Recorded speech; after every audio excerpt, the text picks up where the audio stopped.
Hi, I'm Shelby Hernandez, and you're watching MediaPlex live at 1.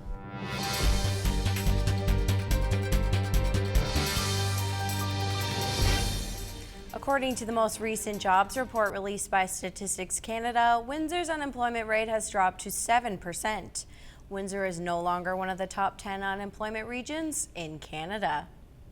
Tigers fans lined up at the downtown bus terminal to travel to today's home opener. Hundreds of fans will board Transit Windsor to make their way to Comerica Park. Kyle Scratch has been going for the past 6 years to take in the experience. It's just a big party. That's what it is. Party atmosphere, to say the least. The first pitch will fly at 1:07 as the Tigers take on the Yankees. The University of Windsor is hosting the first Robotics Southwest Regionals this week. Our Dan Gray was there and files this report.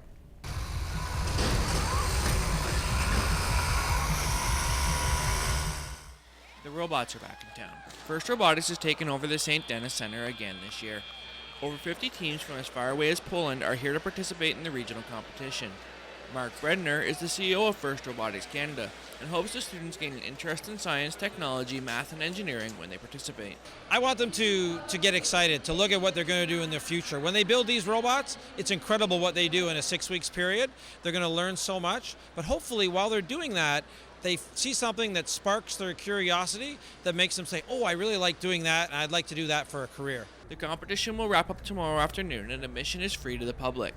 For MediaPlex Live at 1, I'm Darren Gray. Yesterday, Honorio Colucci joined us in studio to talk about his new position as Windsor's Chief Administrative Officer. Hello, I'm Sean Preble, and I'm here with Honorio Colucci, the new Chief Administrative Officer for the City of Windsor. Thank you for joining us, Honorio. No problem, Sean. Glad to be able to do it. Well, first of all, congratulations on the new Thank position.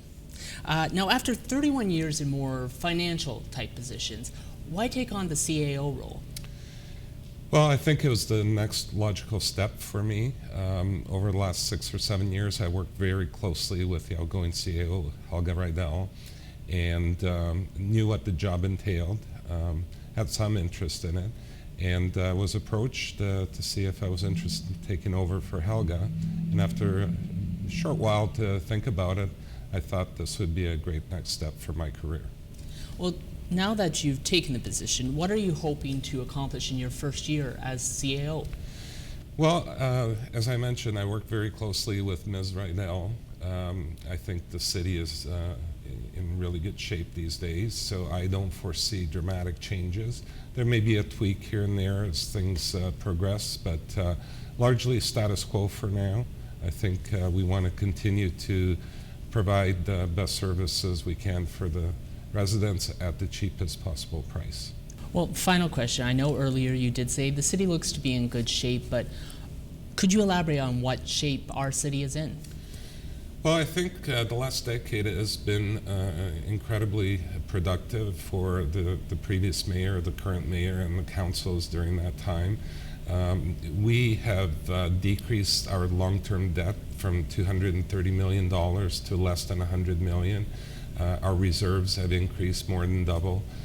We have obtained a AA credit rating, which is a very strong credit rating. We've increased our capital expenditures on things like roads and sewers in the last 10 years by a factor of 2. So clearly, I think much progress has been made.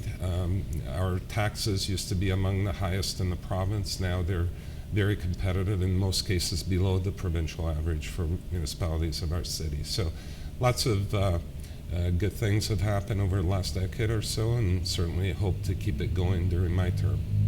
Well, thank you so much for joining us, Honorio. No problem. I'm Sean Preble, and we've just spent a few minutes with Honorio Colucci, the Chief Administrative Officer for the City of Windsor. Turning to weather, today they are calling for cloudy skies with showers and a high of 6 degrees. Overnight we will have light snow with a low of -3. Tomorrow we'll see a few flurries with a high of -1. Thanks for tuning in. I'm Shelby Hernandez, and you've been watching MediaPlex Live at 1.